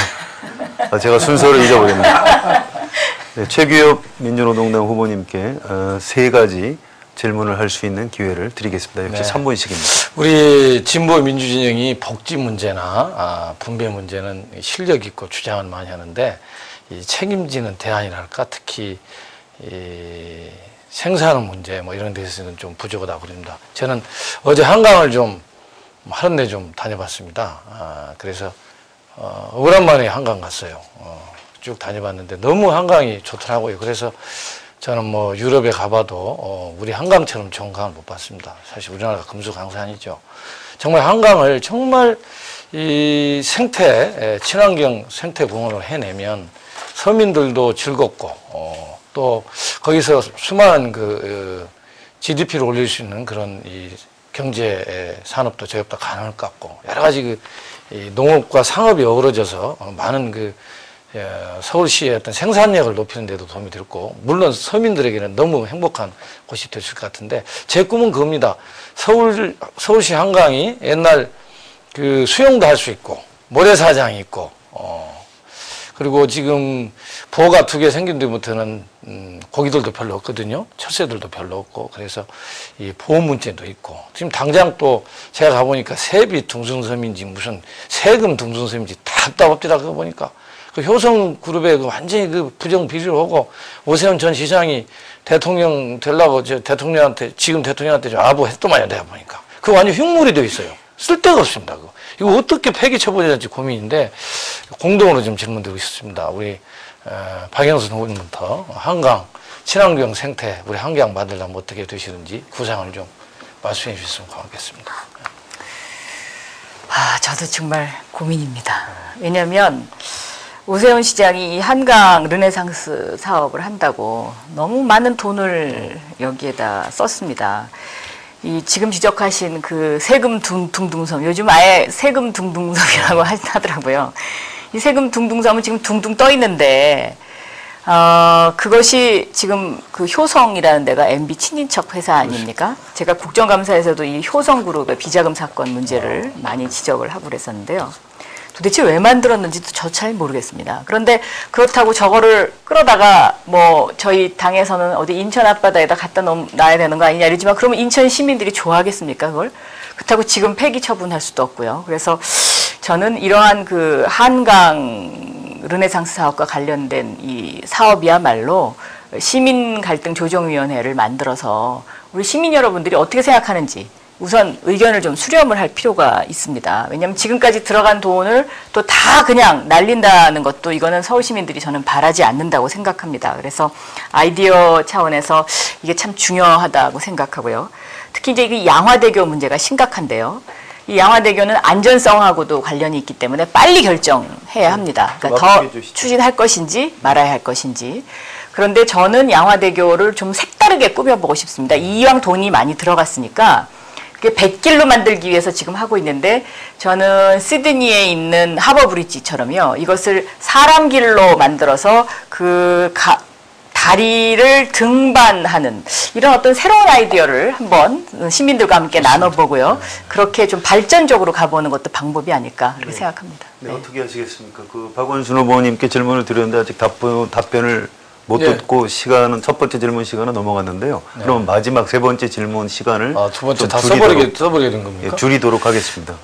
답변을 들으시는 게 좋죠. 그러니까 간단하게 간단하게.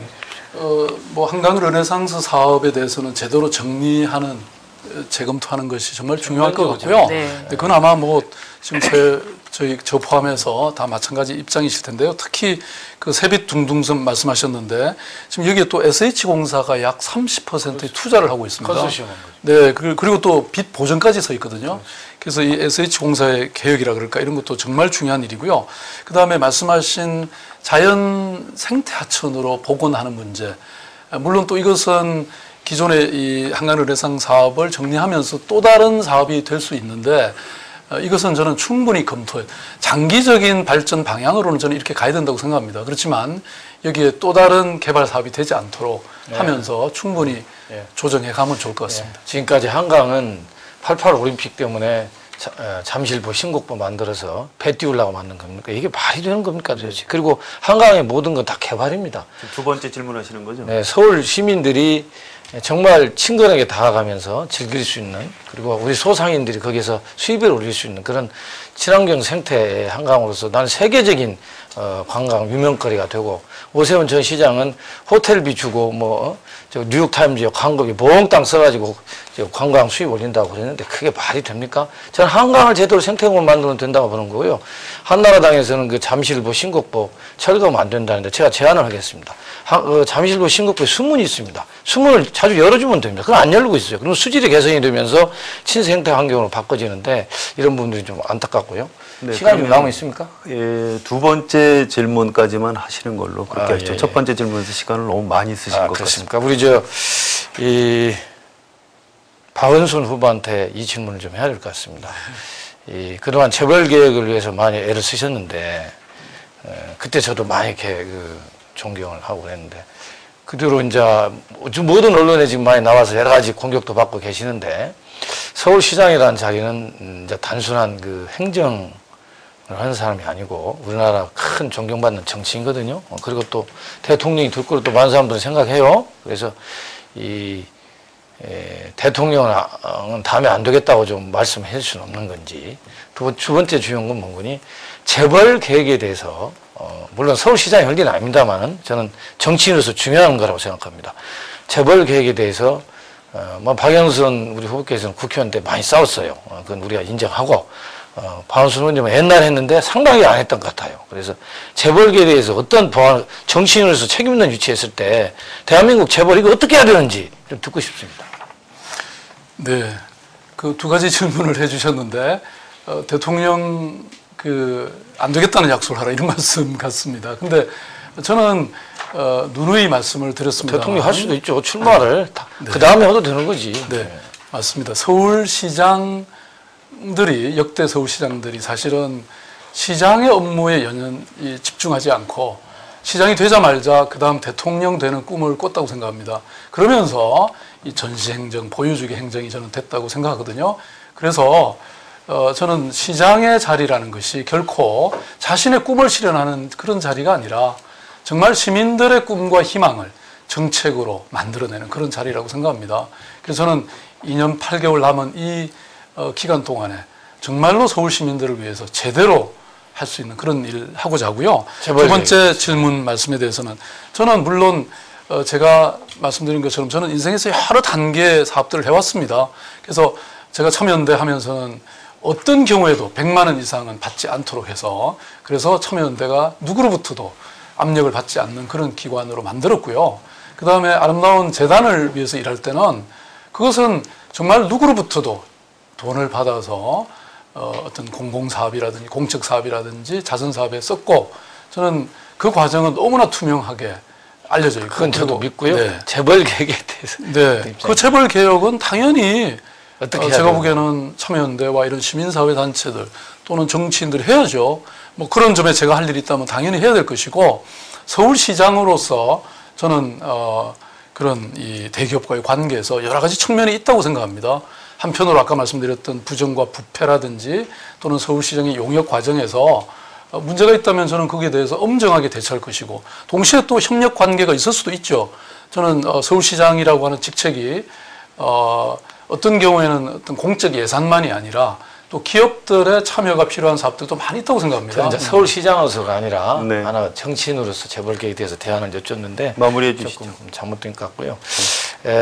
우리 박영선 후보한테 질문을 좀 하고 싶은데요. 지금 시간이 너무 많이 그렇습니까? 지나가지고요. 예. 용산 미군기지 저는 민족공원하고 거기에 공공임대주택 좀 지었으면 좋겠는데 네, 나중에- 그게 얼마나 치욕스러운 땅입니까? 그게 일제 때부터. 예. 동의하시죠? 예, 좋습니다. 다음 토론 순서로 넘어가겠습니다. 다시 한번 기자가 묻고 후보가 답변하는 시간을 갖도록 하겠습니다. 아까 말씀드린 대로 이 질문은 한겨레 그리고 오마이뉴스 기자들이 함께 준비를 한 것입니다. 물론 후보자들에게 사전에 드리지 않았고요. 사전에 두 매체 기자들이 모여서 협의한 내용을 토대로 질문을 만드는 것입니다. 후보들께 말씀을 드리자면 아까보다는 약간 좀 까칠한 그런 내용이라는 점을 미리 말씀을 드리겠습니다. 순서에 따라서 박원순 후보께 먼저 여쭤보겠습니다. 모든 일을 직접 해야 한다. 그래야 직성이 풀린다. 이렇게 소문이 나 있는데요. 서울시장이 되면 시장이 모든 것을 다 직접 하려고 하는 것 아니냐 이런 걱정들을 하는 사람들이 있습니다. 거대한 조직을 이끌기 위해서는 카리스마 그리고 리더십도 필요하다고 생각하는데요. 권한과 책임을 좀 과감히 위임하는 그런 리더십을 발휘해야 한다는 지적이 있습니다. 이에 대해서 어떻게 생각하십니까? 네, 너무 당연한 말씀입니다. 저는 이제 이런 시민단체라 그럴까 비영리단체를 늘 만들고 또 떠나고 새로운 단체들을 만들어 왔습니다. 근데 초기 단계에서 결국 설립자가 자신의 꿈과 비전을 실천하려면 초기에는 그야말로 발로 뛰는 수밖에 없습니다. 그래서 말씀하신 것처럼 직접 제가 해야 되는 일들이 북치고 장구치고 다 했어야 되는 일이 많았죠. 그렇지만 제가 이 경험을 통해서 보면 저는 늘 어떤 새로운 사업을 시작할 때는 팀워크를 만들어가는 게 너무나 중요하다고 생각합니다. 그래서 한 2, 3년 지나가고 그러면 팀워크가 만들어집니다. 5년 정도 지나면 지속 가능성이 생깁니다. 그러면 저는 제가 떠나야 된다는 그런 생각을 하게 됐고요. 서울시는 지금 뭐 4만 6천 명의 공무원들이 함께 일하고 있습니다. 자치단체 직원들까지. 이 많은 공무원들을 제가 어떻게 일일이 그렇게 직접 개입하겠습니까? 당연히 저는 위임의 구조를 정확히 만들어야 된다고 저는 생각하고요. 동시에 저는 뭐 이런 공약들 많이 지금 준비하고 있습니다만은 이 공약을 도대체 누구와 함께 어떻게 실천해 갈 것인가 이 고민도 저는 함께 하고 있습니다. 그 점에서는 저는 공무원들의 어떤 역할과 책임이 정말로 중요하다고 생각합니다. 누가 시켜서 하는 그런 것이 아니라 스스로 창조적으로 자율적으로 일할 수 있는 그런 저는 업무 분위기에 일대 혁신을 만들어 드리고자 합니다. 팀워크라는 것이 저는 모든 일에 너무나 중요한 일이고 그래서 영혼이 없는 공무원이라는 말 적어도 서울시에서는 없도록 그렇게 만들 생각입니다. 네, 감사합니다. 두 번째 질문을 드리겠습니다. 백두대간 종주를 하던 도중에 8월 15일에 대속을 생각한다 이런 글을 쓰신 일이 있습니다. 공직에 나서는 일을 기독교에서 말하는 대속, 그러니까 남의 죄를 대신 짊어지고 벌을 받는 것, 이것에 비유한 것처럼 그렇게 읽혔는데요. 성인 군자나 철학자가 정치를 해야 한다. 이렇게 과거에 플라톤이나 아리스토텔레스가 도덕 정치를 얘기한 적이 있습니다. 지금 혹시 박원순 후보님께서 정치에 대한 인식이 그런 정도 수준에 좀 머물러 계신 것은 아닌지 이런 가혹한 비판의 목소리도 있습니다. 박원순 후보께서 생각하시는 정치란 무엇인지 또 서울시장은 정치적으로 어떤 위치여야 하는지 설명해 주시기 바랍니다. 네, 저는 뭐 철학자도 아니고요. 종교인도 아닙니다. 저는 물론 제가 큰 꿈과 이상은 늘 가지고 있습니다. 그렇지만 그 꿈과 이상은 현실 속에서 실천되지 않으면 저는 아무 의미가 없다고 생각합니다. 그래서 저는 어떤 책도 쓰고 글도 씁니다만은 그것이 늘 현실 속에 반영될 수 있도록 노력해 왔습니다. 그런 측면에서 보면 저는 서울시장의 직무라는 것은 너무나 엄혹한 현실, 지금 정말 많은 시민들이 무너져 내리는 삶의 고통 속에 살고 있는데 제가 어떻게 철학자로서 또는 종교인으로서의 그런 성스러운 생각만 하고 있겠습니까? 저는 제가 백두대간을 종주하면서 그동안 제 삶을 돌아보면서 참 많은 고민을 했습니다. 왜냐하면 저는 이런 정치의 길을 나서지 않고도 그동안 제가 해왔던 일 정말 하고 싶었습니다. 그렇지만 지금 이 현실, 거꾸로 돌아가는 현실, 이명박 정부 들어서고 나서 너무나 악화되고 있는 이 경제 현실, 많은 서민들의 파탄, 이런 걸 보면서 그동안 저한테 수많은 분들이 정치하라고 압력을 가했는데요. 저는 그동안 도피를 해왔습니다. 그렇지만 이제 도저히 더 이상 저 개인도 참을 수 없고 또 이 세상도 그런 요구를 하고 있구나, 저는 그런 생각을 하게 됐습니다. 그러면서 제가 쓴 글이 이 대속이라는 글이고요. 그래서 저는 정말 저 자신을 희생해서라도 제 온 몸과 마음과 지혜를 바쳐서 정말 제대로 된 정치, 제대로 된 시장, 제대로 된 공직을 저는 수행해 보려고 하는 그런 정말 핍진한 생각을 했습니다. 네, 감사합니다. 최규호 후보께 두 가지 질문을 드리겠습니다. 제한 시간은 2분입니다만 뭐 그렇게 시간을 다 채우지 않으셔도 관계는 없습니다. 민주노동당에 대한 질문인데요. 한 가지 당이군요. 두 가지 질문을 드리겠습니다. 민주노동당에 대한 질문인데요. 그동안 여러 가지 진보정치 발전을 위해서 노력을 해왔음에도 불구하고 국민들의 지지가 오히려 과거보다 후퇴하는 현상이 나타나고 있습니다. 이유가 무엇이라고 생각하시는지, 대안은 무엇이라고 생각하시는지 말씀해 주십시오. 참 민주노동당에는 평생을 서민들과 함께 살면서 모든 이 출세나 명예욕을 버리고 정말 성인군자처럼 사는 사람들이 많이 있습니다. 근데 도덕적이고 헌신적이고 민주노동당 정책 참 훌륭하죠. 근데 우리 진보 진영에 있는 분들이 너무 가치화 정책을 중요하게 여기다 보니까 크게 같은 것으로 뭉치는 데는 좀 훈련이 덜 돼 있는 것 같습니다. 저는 민주노동당을 우리 권영길 대표와 함께 창당한 주역 중에 한 사람입니다만은 저는 민주노동당 처음 2000년 창당했을 때 제가 죽을 때까지 국회의원 한 명 없더라도 우리 노동자 서민을 위한 정당 하나 있었으면 좋겠다라는 그 심정을 만들었습니다. 또 워낙 진보정당 탄압을 많이 받았기 때문에 그래서 우리가 정책을 내걸고 이렇게 일해왔는데 그동안 민주노동당이 가장 잘못했던 게 저는 두 가지라고 봅니다. 2007년 분열 사건이고 그다음에 이번에 진보 대통합을 했어야 되는데 제대로 해내지 못한 것이 민주노동당에 큰 아픔이 되고 있고 어려움이 되고 있다고 봅니다. 그래서 제가 이번 사실 서울시장 후보 고민 많이 했습니다. 꼭 나와야 되는지. 어쨌든 어려운 상황이지만 제가 나온 이유도 진보 대통합의 씨앗을 다시 뿌리기 위해서 나왔습니다. 제가 볼 때는 아직 진보 대통합은 끝나지 않았습니다. 다시 할 수 있습니다. 저에게 힘을 주시면 진보 대통합의 중심이 되어서 다 껴안고 힘있게 한번 해보겠습니다. 네, 감사합니다. 두 번째 질문을 드리겠습니다. 민주노동당의 정책연구소 소장을 맡고 계시죠. 네. 그동안 어떤 정책 대안들을 내놓으셨는지 실현 가능성 측면에서 자체 평가를 한다면 어떻게 생각하시는지 말씀해 주시기 바랍니다. 실현 가능성 측면에서 민주노동당 정책은 사실은 대단히 구체적입니다. 구체적이고 저희가 처음부터 이렇게 아까 말씀했습니다마는 상가 임대차 보호법도 국회의원 한 명 없는 가운데서 저희들이 냈고요. 이자 제한법, 우리 박원순 후보님 인정하는 거 아닙니까? 이자 제한법도 저희들이 구체적으로 뭐 금리까지 다 냈었고요. 전월세 임대차 법도 냈었고, 정말 서민들의 생활에 밀착되는 생활정치, 저희들도 정말 구체적으로 했습니다. 했고, 다만 이제 중요한 건 진보라는 게 과연 뭐냐? 진보 대안 담론이 뭐냐?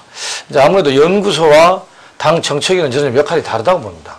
당 연구소는 좀 더 이렇게 중장기적인 대안 담론을 좀 생산해낸 데고 정책위는 당면의 정책 과제를 생산하는 데이기 때문에 저는 연구소면서 정말 보람을 느꼈던 게 진보 가치에 대해서 개념을 정리하고 우리 한국 사회에서 진보가 지향할 바가 뭔가에 대해서 21세기형 진보적 민주주의를 해서 5가지 가치를 재정립해서 책을 2권을 낸 것을 아주 보람있게 생각하고 있고 민주노동당 대단한 정당입니다. 한번 잘 살펴보십시오.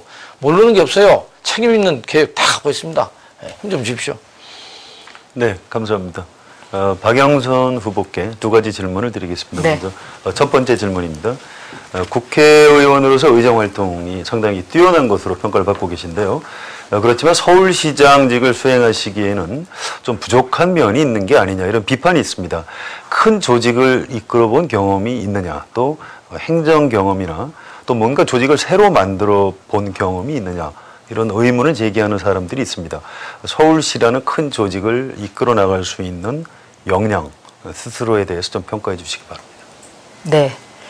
제가 민주당에서 이제 정책위 의장을 했습니다. 그래서 이 정책위 의장으로서 가장 중요한 것이 대한민국의 살림살이를 사는 것입니다. 이제 약 300조의 예산이죠. 이 300조 예산을 어떻게 알뜰하게 그리고 국민들이 바라는 방향으로 시민들이 바라는 방향으로 쓸 것인가의 문제를 지난 그 정책위 의장으로서 제가 많이 고민을 했고 또 그것을 행정부와 소통하던 자리였습니다. 그렇기 때문에 저는 이런 서울시 예산이 20조 조금 넘는데요. 이 예산 배분과 관련해서는 그 어느 누구보다도 제가 그 부분에 있어서 가장 일을 많이 해본 사람이다라고 말씀을 드리고 수 있고요.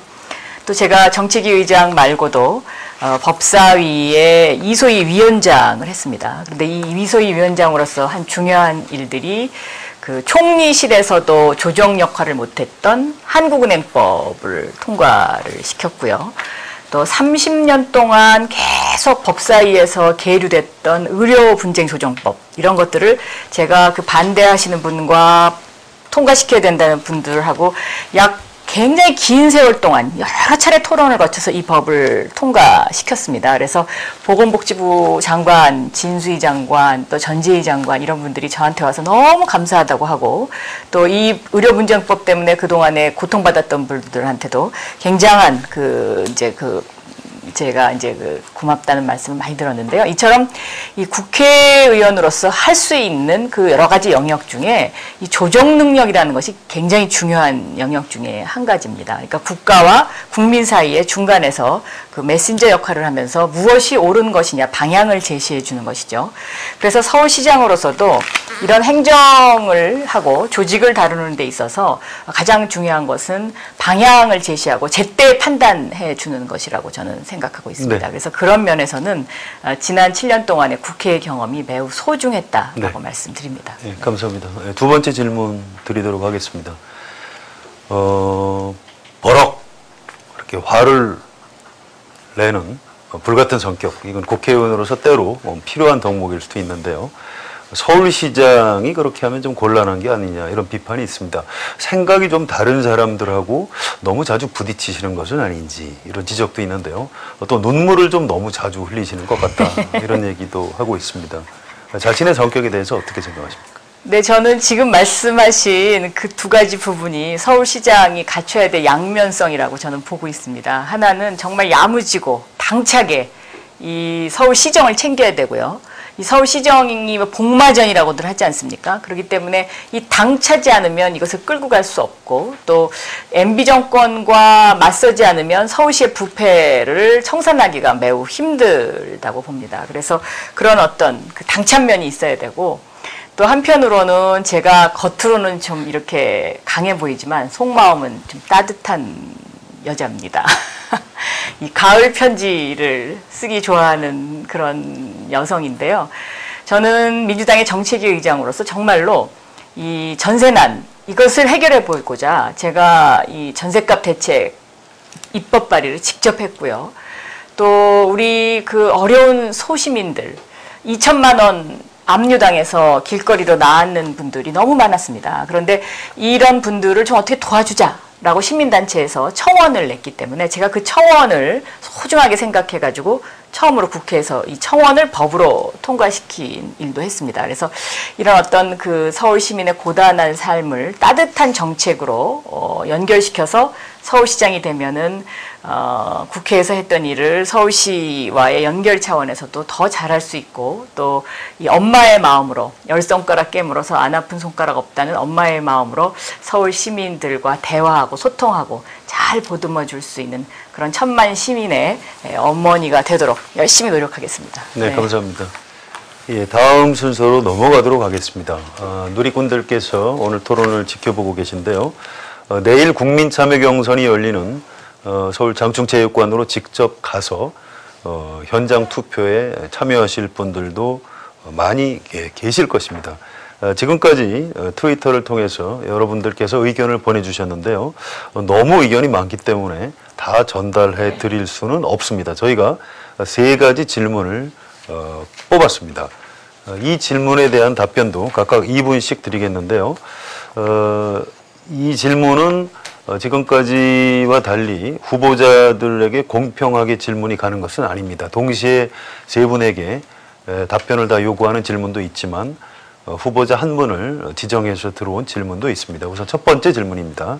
안연경이라는 분께서 보내주신 질문입니다. 박원순 후보께 이런 질문을 했습니다. 아름다운 가게 노조를 설립할 때 방해 의혹이 있었다. 이에 대한 해명을 부탁드립니다. 이런 내용입니다. 답변해 주십시오. 네. 그 아름다운 가게는 기본적으로 비영리 단체입니다. 물론 비영리 단체의 경우도 얼마든지 저는 노조 있을 수 있다고 생각하고요. 그것을 부정하는 것은 아닙니다. 다만 이제 이게 주인이 사실 따로 없는 것이죠. 사용자라는 개념이 명확하지 않습니다. 그 당시 제가 상임이사로서 자리에 있었습니다만 저는 월급도 받지 않는 그런 상황이었습니다. 저도 자원봉사자의 한 명이었습니다. 말하자면 이런 자원봉사자들끼리 모인 뭐 이런 단체의 경우에는 사실 이런 노조가 생기면 사실은 그런 자원봉사자들의 어떤 일할 의욕이 끊기겠죠. 그래서 그런 점을 지적한 것이고요. 저는 뭐 이런 조직에도 얼마든지 그것이 생겨날 수 있다고 저는 생각합니다. 뭐 노조 조직이라 그럴까 활동 권한이라는 것은 헌법상의 권리잖아요. 그것을 누가 부정할 수 있겠습니까? 네, 감사합니다. 다음 질문 드리겠습니다. 이번에는 박영선 후보님께 들어온 질문인데요. 박영선 의원께서는 평소 얼마나 기부를 하시나요? 박원순 후보에게 기업 후원금 문제를 지적하는데 박 후보가 기업에게 덜 받아 재벌 개혁을 반대했거나 축소했다는 증거가 있나요? 이런 질문입니다. 제가 기부 매달 하는 곳이 있습니다. 네. 어려운 어르신들을 위해서요. 희망 푸드라고요. 가게가 생기지 않았습니까? 그래서 거기에 제가 매달 제 월급에서 얼마씩을 띄어서 쭉 달달이 기부를 하고 있습니다. 네. 네, 짧게 답변하시는 네. 것으로 가름하겠습니다. 자, 이건 이제 공통 질문인데요. 세 분께 모두 여쭤보는 겁니다. 그런데 이 질문이 너무 좀 거대 담론이기 때문에 답변은 1분씩만 압축해서 해주시면 감사하겠습니다. 메티스라는 분의 질문인데요. 서울시의 재정 적자를 줄이면서 복지 지출 확대를 어떻게 양립시킬 것인지 궁금합니다. 이런 질문입니다.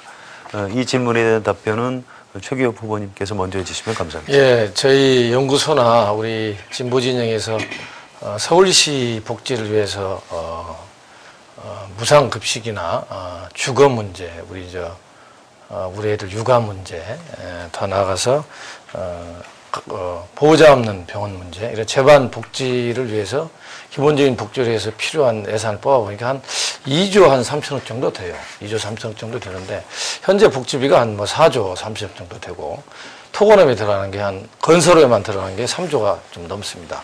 그래서 기본적으로 이 2조 3천억을 만들어내려면 제가 볼 때는 또 빚도 있고 그래가지고 우선 이 한강 르네상스를 비롯한 대형 이 전시성 건설 사업 이거 당장 중단해야 됩니다. 그리고 또 하나 중요한 것은 우선 구체적으로 이 돈을 얻어낼 수 있는 부분은 주민세가 지금 91% 수준에서만 거치고 있는데 옛날에는 94%까지 걷었거든요. 이건 네. 기본적으로 게을려고 있는 겁니다. 좀 정리해 주시죠. 효율적으로 못 걷고 그래서 주민세만 제대로 걸어도 1조 5천억이 나옵니다. 또 서울시 관리비만 제대로 해도 5천억이 나오고 그래서 네. 일단 전시성 통원 예산만 줄여도 충분히 저는 2조는 나올 수 있지 않겠는가 그렇게 보고 있습니다. 네, 감사합니다. 박영선 후보님 답변해 주시죠. 네, 일단 서울시 예산 20조 가운데요, 11조가 사업성 예산입니다. 그러니까 서울시장의 철학에 따라서 쓸 수 있는 돈이죠. 이 11조 가운데 제가 정말 꼭 하고 싶은 돈의 예산은 2조 5천억 정도로 배분을 지금 해놨습니다. 이 2조 5천억의 대표적인 것이 서울 젊은이 펀드를 비롯한 일자리 창출과 복지 부분에 관한 예산입니다. 그리고 서울시의 재정 적자를 줄이기 위해서는 일단 저는 빚을 내서 뭔가 사업을 더 하지 않겠다는, 그러니까 서울시 그 빚의 증가율을 제로로 하겠다는 것이고요. 이것을 5천억 원씩 단계적으로 줄여나갈 생각입니다. 그리고 특히 저는 그 지방세 이제 이 혜택이 대기업에 굉장히 많이 지금 되고 있습니다. 서울시 같은 경우에는 다른 지방자치단체보다 훨씬 평균적으로 높은 20% 이상을 그 대기업에게 혜택을 주고 있는데 이 지방세가 그렇게 해서 3조 정도가 덜 거칩니다. 그러나 저는 이 행정안정부와 얘기를 해서 대기업의 지방세 혜택 부분을 점차적으로 줄여 나갈 생각입니다. 이렇게 되면 1조 정도의 그 대기업으로부터의 세금을 더 걷어 드릴 수 있습니다. 이 부분을 네, 이제 저는 부족한 복지 부분으로 돌려서 쓸 그런 계획을 가지고 있습니다. 네, 감사합니다. 네, 박원순 후보께서 말씀해 지금 서울의 복지 예산이 23% 정도 전체 예산에. 그런데 사실은 이게 중앙정부에 매칭하는 것들이 대부분이고 실제 서울시의 순수한 복지 예산은 굉장히 적은 편입니다. 저는 이것뿐만 아니라 그 시민들의 생활에 피부에 와닿는 생활 시설들, 예컨대 뭐 야간 주차 시설이라든지 또는 뭐 동네 공원이라든지 이런 걸 확충할 필요가 굉장히 있고요. 그러기 위해서는 아까 말씀하셨던 것처럼 지금 한강 르네상스의 거대 사업이 줄어들어야 됩니다. 예를 들어서 지금 한강 운하 사업만 해도 거의 1조 원 예정되어 있는 것이 있고요. 그 외에도 뭐 많은 이 프로젝트들이 저는 줄여야 된다고 생각합니다. 뿐만 아니라 이 서울시의 예산을 꼼꼼히 살펴보면 줄일 수 있는 부분이 굉장히 많습니다. 예컨대 부동산으로도 1조 원 이상을 갖고 있는데요. 저는 이런 것들을 잘 활용하면 상당한 수익을 더 올릴 수 있다고 생각하고, 세배 수입으로요. 그 다음에 지금 세금에 거두지 못하고 있는 금액이 상당히 됩니다. 그 중에 지금 현재로서는 8%밖에 못 거두고 있는데, 저는 이것을 좀 강화시키면 약 5천억 정도는 매년 더 거둘 수 있다고 저는 생각합니다. 예, 감사합니다. 네. 자, 이제 토론을 마무리하는 순서로 가겠습니다. 마지막 순서로 각 후보의 마무리 발언을 듣는 시간인데요. 내일 현장 투표를 앞둔 유권자들 향해서 말씀하신다 이렇게 생각을 하시고요. 마무리 발언을 1분씩 해주시면 감사하겠습니다. 마무리 발언은 최규혁 민주노동당 후보님 먼저 시작을 해주시죠. 네, 선거인단으로 뽑히신 자랑스러운 서울시민 여러분 축하드리고요. 다시 한번 존경하고 부탁드립니다. 저는 비록 여러분들이 많이 알려져 있지는 않지만 평생을 서민 사랑으로 서민으로 살았다는 걸 강조드립니다. 서민이 서민 마음을 압니다. 제가 지난번 토론 석상에서도 지하철, 버스, 수도요금 동결을 얘기했던 것도 제가 날마다 버스 타고 다녀요. 그리고 저는 그 요금도 제가 인터넷에서 직접 내고 있습니다. 제가 서민입니다. 그리고 저는 정책을 오랫동안 담당하면서 서울시의 서민을 중심으로 이끌어갈 정책을 갖고 있습니다. 또 경륜도 제가 갖고 있습니다. 특히 우리 민주노동당은 서울시 산하 공무원 노조 3만 명 우리 공무원들과 항상 형제적 애정을 가지고 모든 걸 토론하고 협력해 왔습니다. 서울시장을 제대로 하기 위해서는 우리 공무원들이 협조를 해야 됩니다. 제가 시장이 되면 우리 공무원들 자발적으로 협조할 겁니다. 제가 서민 특별도시 반드시 만들어 드리겠습니다. 내일 최규백에 반드시 서울시장 기회를 주셨으면 대단히 고맙겠습니다. 감사합니다. 네, 고맙습니다. 박영선 민주당 후보 1분 동안 마무리 발언해 주시면 감사하겠습니다. 네, 꿈이 있는 세상. 이것이 제가 꿈꾸는 서울시입니다. 그러나 이명박 오세훈 시장 10년 동안 서울 시민들은 토건 또 전시행정에 매우 피로감을 느끼고 있습니다. 그래서 이제 사람 중심 서울특별시가 필요하다고 이야기합니다. 저는 그동안 MB 정권 재벌개혁에 맞서왔습니다. 사회 정의와 공정한 기회를 위해서 그랬습니다. 기득권이 그냥 고착화되면 저희 서민들에게는 기회가 돌아오지 않습니다. 그것을 막기 위해서 제가 지금까지 싸웠습니다. 흔히들 저에게 이렇게 물어봅니다. 두렵지 않느냐고. 저 두렵지 않았습니다. 살아가는 서울 시민들이 계셨기에 그리고 우리 민주당원들이 뒤에서 든든하게 저를 지원해 주셨기에 저 두렵지 않게 당당하게 싸울 수 있었습니다. 10월 26일 서울시장 선거는 이러한 MB 정권의 부정부패를 걷어내고 우리가 꿈을 찾아서 가는 그런 변화의 서울이라고 생각합니다. 사람 중심 서울을 만드는데 저 박영선을 도구로 써주십시오. 감사합니다. 네, 고맙습니다. 박원순 시민 후보께도 1분 마무리 발언 시간 드리겠습니다. 네, 서울 시민 여러분, 저는 소통의 시장이 되겠습니다. 제 키가 좀 크잖아요. 늘 듣는 시장이 되겠습니다. 여러분이 계신 곳으로 늘 다가가겠습니다. 여러분의 아픔, 여러분의 고통 늘 느끼고 공감하고 또 해결하도록 노력하겠습니다. 서울시민 여러분, 오늘 밤이 지나면 새로운 역사가 씌워집니다. 다시 내일 역사의 주역으로 함께 해주십시오. 39억 박원순 펀드 만들어준 그 기적의 힘으로 이번 선거혁명을 만들어 주십시오. 장충체육관에서 저 박원순을 야권 통합 후보로 만들어 주십시오. 박영선 최규혁 후보님 고생하셨습니다. 고맙습니다. 네, 감사합니다. 여러분 어떻게 보셨습니까? 10월 26일 서울시장 보궐선거는 새로운 서울시장을 뽑는 매우 중요한 선거입니다. 특히 내년 4월 11일 국회의원 선거 또 12월 19일에 대통령 선거를 앞두고 민심의 흐름을 살펴볼 수 있는 큰 의미를 갖고 있습니다. 민주주의 국가의 구성원으로서 가장 중요한 의무는 바로 참여라고 생각을 합니다. 투표를 포함해서 적극적인 의사 표시를 해야만 합니다. 투표를 하지 않는 것은 나의 운명을 남에게 맡기는 것과 같습니다. 서울시민 여러분 10월 26일 꼭 투표하시기 바랍니다. 오늘 토론에 적극적으로 참여해 주신 세 분 후보께 감사드립니다. 오마이뉴스 한겨레 오마이뉴스가 함께 마련한 서울시장 보궐선거 야권 후보 토론회 여기서 마치겠습니다. 여러분 고맙습니다.